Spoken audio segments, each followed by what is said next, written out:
dalam kesempatan katekese kita pada siang hari ini, terutama kepada saudara-saudari yang telah hadir dalam kesempatan ini. Kehadiran kalian bukan hanya menunjukkan kerinduan untuk bertumbuh dalam iman, tetapi juga menjadi bukti bahwa kita ingin berjalan bersama sebagai satu komunitas yang saling menguatkan. Katekese yang kita bawakan pada kesempatan ini yaitu mencegah rasa iri yang memicu keinginan mencuri dalam kehidupan berasrama. Melalui katekese ini, kita diajak untuk membuka mata dan hati, menyadari bahwa hidup dalam berkomunitas asrama bukan hanya menerima pendampingan gereja, tetapi juga sebagai pelaku aktif dalam membangun dan menjaga kehidupan iman di tengah komunitas. Kita dipanggil untuk saling meneguhkan, mendengar, mendampingi, dan menjadi tanda kehadiran Kristus bagi sesama yang sedang berjuang menemukan kembali makna iman kita. Marilah kita awali katekese kita pada hari ini dengan lagu pembuka. Dalam Yesus Kita bersaudara.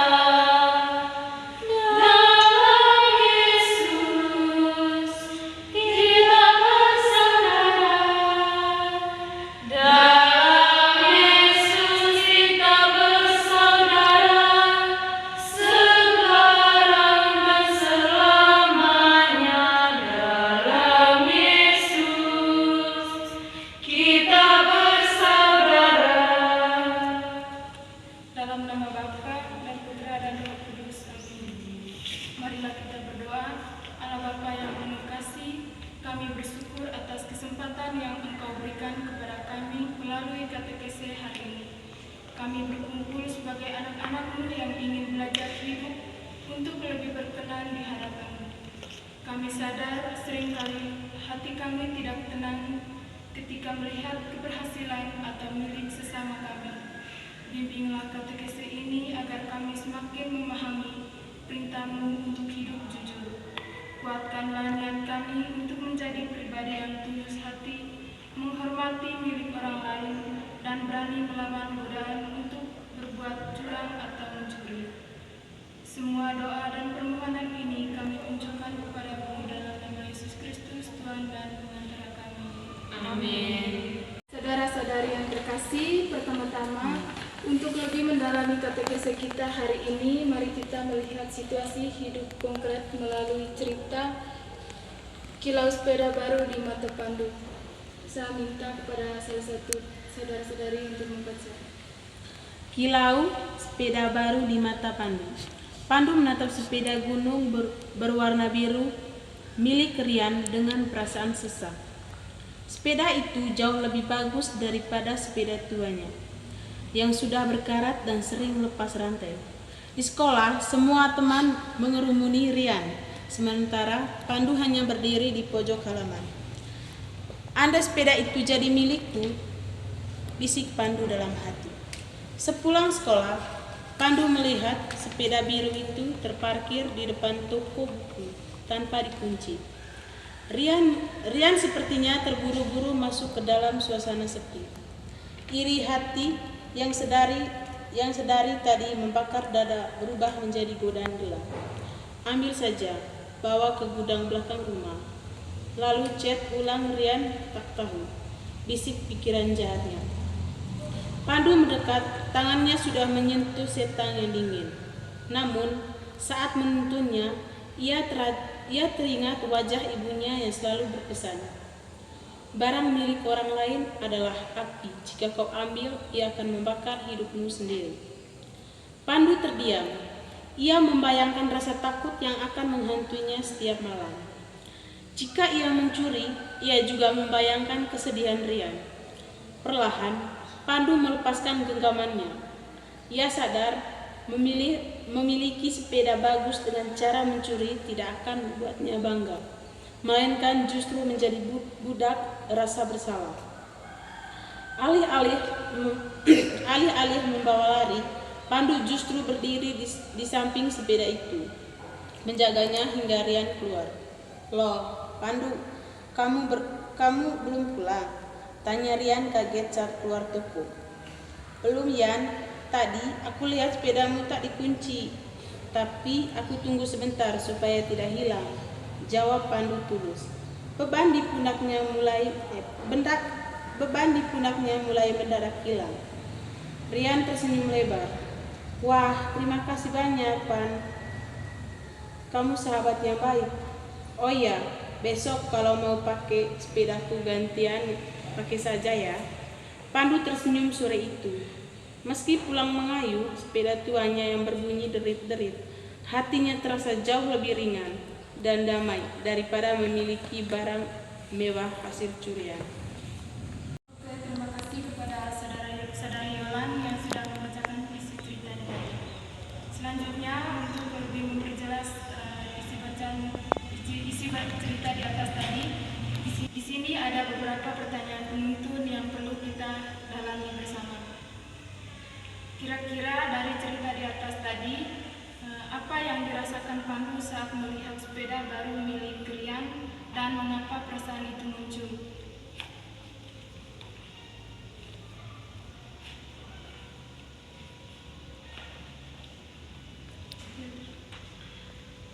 Di sini perasaan Pandu ketika melihat sepeda Rian itu, di mana ia muncul perasaan sesak, iri hati sehingga muncul tindakan jahat untuk mencuri. Karena dia melihat karena sepeda Pandu itu sudah berkarat, sudah tua, sedangkan sepedanya Rian itu sangat bagus, sehingga ia muncul perasaan yang sangat iri hati. Itu saja. Mungkin ada dari teman-teman yang lain.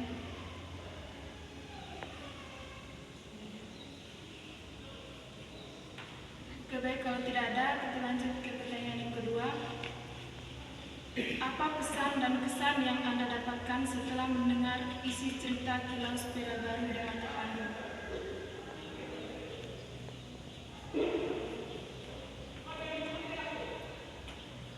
Dan saya, pesan yang mau disampaikan dari cerita ini, di mana kita harus bersyukur dan tidak mengambil hak orang lain, karena kedamaian hati tidak bisa dibeli dengan hasil curian. Itu saja. Terima kasih. Mungkin ada dari teman-teman yang lain? Dari saya, Dari sister. pesan dan kesan setelah saya mendengar cerita tadi itu, bahwa kita tidak boleh merasa cemburu dengan kelebihan orang lain, dan ketika seseorang itu memiliki kelebihan, kita harus bersyukur, dan di dalam hati kita itu kita harus menjauhkan rasa iri hati. Nah, di sini kita harus punya komitmen bahwa kita harus berjuang supaya kita bisa memiliki hal seperti yang orang lain miliki itu. Nah, karena hanya dengan cara itu supaya kita itu tenang. Karena kalau kita pakai curi atau iri hati, nanti kita punya pikiran hati itu tidak tenang. Jadi kita harus berusaha supaya kita bisa memperoleh hal seperti yang orang lain miliki. Terima kasih.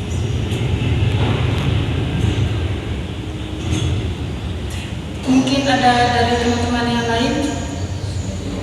Sudah tidak ada lagi. Oke, baik, kalau tidak ada,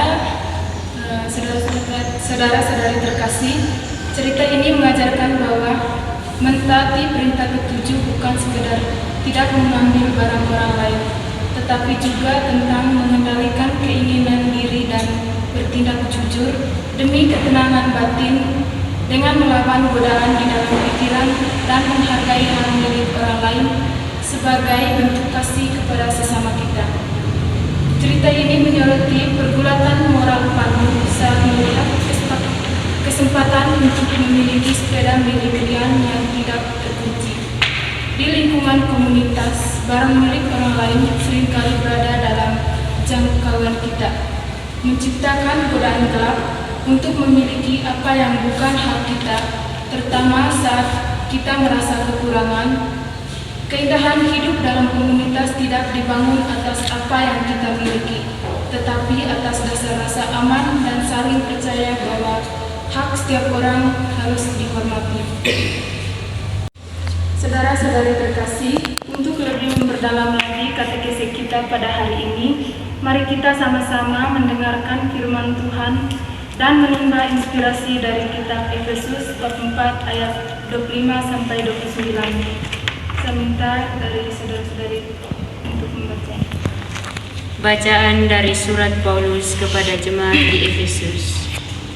Karena itu, buanglah dusta dan berkatalah benar seorang kepada yang lain, karena kita adalah sesama anggota.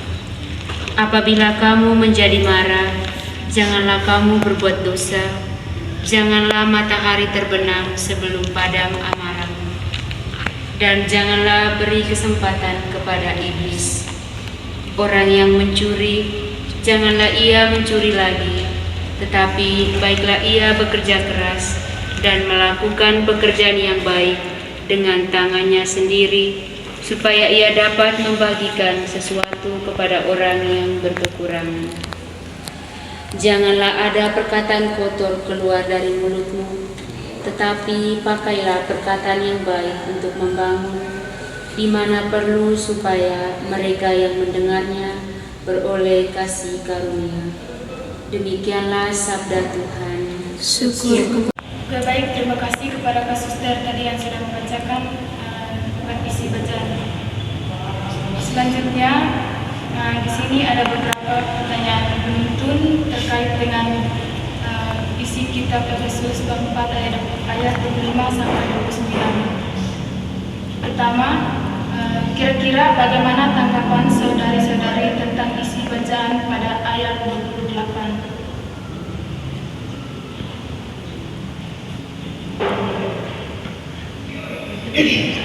Baik, isi dari ayat 28 ini itu di sini mau mengatakan bahwa misalnya kalau selama ini ada kebiasaan misalnya mencuri ataukah iri hati begitu ya, itu tuh kita berusaha untuk menghilangkan semua pikiran-pikiran itu dengan kita berusaha untuk melakukan kebaikan, seperti ketika ada orang lain yang memiliki kelebihan yang kita harus ikut merasakan bersyukur, dan kita juga harus bisa mengendalikan diri kita, misalnya dari keinginan misalnya untuk mencuri ataukah untuk iri hati begitu. Karena ketika kita melakukan hal-hal itu kita punya hidup tidak tenang, tapi ketika kita mulai bisa mengendalikan diri, kita akan tenang dan kita pun ada kemauan dan keinginan hati kita itu untuk berbagi kepada orang lain, itu dari hasil misalnya keringat kita sendiri. Kita membantu orang lain bukan karena dari maksudnya bukan karena hasil dari curian atau Mungkin ada dari teman-teman yang lain. Dari saya, kalau dari saya di sini pentingnya melakukan pekerjaan yang baik dengan hasil tangan sendiri.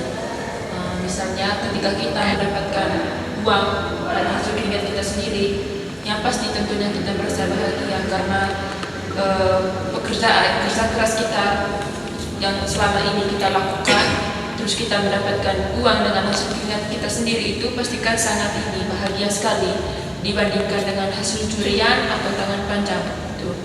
Karena dengan hasil curian pasti kita menikmati uang itu tuh dengan hati yang tidak tenang gitu, pasti selalu berpikiran gitu. Pikirannya itu pasti kalau begini saya dengan hasil keringat sendiri untuk mendapatkan uang itu pasti saya sangat bahagia dan menikmatinya dibandingkan dengan hasil curian. Itu saja. Terima kasih. Oke, mungkin dari teman-teman semua ada pengalaman yang sesuai dengan isi bacaan di atas tadi. Ada Kak Suster. baik, ini pengalaman yang ada kaitannya dengan Injil itu. Ini pengalaman sederhana, misalnya di kampus ini ketika kita mau mengadakan ujian, ketika kita tanya dengan teman, itu kan sama saja kita mencuri itu, mencuri jawabannya. Nah, di situ kan misalnya kita tanya ke teman, nanti dia kasih tahu. Itu ketika misalnya ketika tulis itu jawabannya, nanti kita bingung, ini kenapa begini. Nah, namun ketika kita belajar malamnya, terus ketika tiba di kampus itu ada soal, kita bisa mengerjakannya. Nah, ketika nanti ada hasilnya atau hasilnya keluar, baik itu nilainya rendah ataupun nilainya sedang ataupun tinggi, kalau kita punya hasil belajar sendiri pasti kita rasanya bangga atau apapun hasilnya. Tapi kalau misalnya nilainya tinggi, terus hasil itu tuh bukan dari keringat saya sendiri tapi dari teman-teman, jadi saya tanya jawaban ke mereka, nanti saya kurang puas gitu. Berarti percuma. Itu pun saya ingatnya pas saat ujian saja, itu saya tidak ingat lagi karena kan bukan hasil belajar saya sendiri. Jadi ya dari pengalaman itu juga menurut saya untuk khususnya belajarnya itu lebih giat lagi, dan apapun hasilnya intinya hasil belajar sendiri, bukan tanya dengan teman, ya seperti itu. Terima kasih pengalaman tersebut. Mungkin ada dari teman yang lain.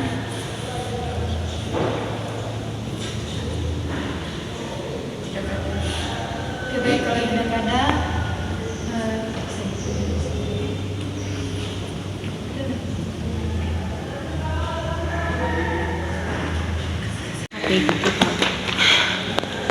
dalam Katekismus Gereja Katolik nomor 2453, kita dilarang untuk melakukan tindakan mencuri karena mengambil hak milik orang lain yang bukan milik kita, sama halnya kita bertentangan dengan hukum dan keadilan yang telah ditetapkan, dan itu akan merusak tatanan kehidupan bermasyarakat serta melanggar nilai cinta kasih terhadap sesama. Tanggapan kita tentang isi bacaan pada ayat 28 menunjukkan bahwa pertobatan sejati bukan sekedar berhenti berbuat jahat atau mencuri, tetapi harus diikuti dengan tindakan positif yang nyata. Bekerja keras bukan hanya untuk memenuhi kebutuhan diri sendiri, melainkan memiliki tujuan mulia, yaitu untuk berbagi dengan sesama. Hal ini mengajarkan kita bahwa harkat manusia ditemukan dalam kemandirian dan kemurahan hati. Baik, setelah kita sama-sama mendengar dan melakukan pendalaman katekesi kita melalui isi cerita dan juga dari kitab Efesus 4 ayat 25 sampai 29, selanjutnya kita merencanakan aksi konkret yang akan kita lakukan untuk kedepannya. Mungkin ada dari teman-teman. Dari saya, kalau dari saya di sini mengubah budaya mengambil menjadi mencuri. Misalnya saya mempunyai pakaian bekas atau pakaiannya masih layak dipakai, saya memberikannya kepada panti asuhan sebagai lawanan dari perilaku mencuri atau serakah. Itu saja. Mungkin ada dari teman-teman yang lain.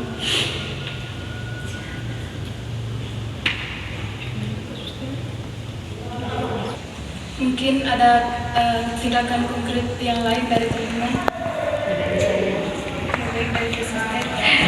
Dari saya misalnya itu yang konkretnya yang selama ini biasanya panas-panas, sukanya yang gampang-gampang, ya berusahalah untuk bekerja,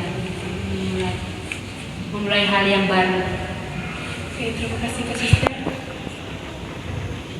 Kalau dari teman-teman tidak ada lagi, saya minta kepada dua orang teman untuk membawa kita dalam doa permohonan.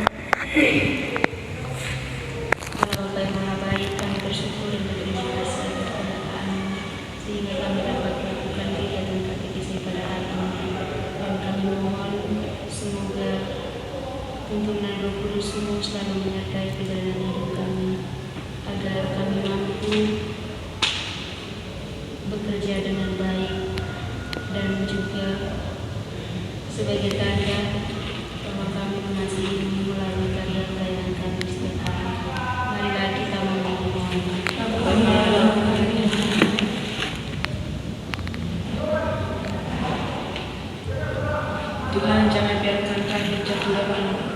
godaan untuk mencuri, bentengi hati kami dengan kasih-Mu, agar kami selalu bertindak adil dan tidak merugikan orang lain.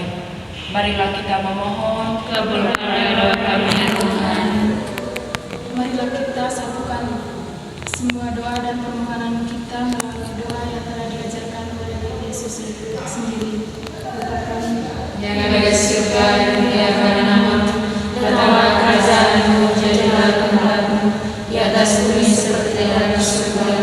Berilah kami rezeki kita hari ini, dan ampunilah kesalahan kami, seperti kami mengampuni yang salah kepada kami.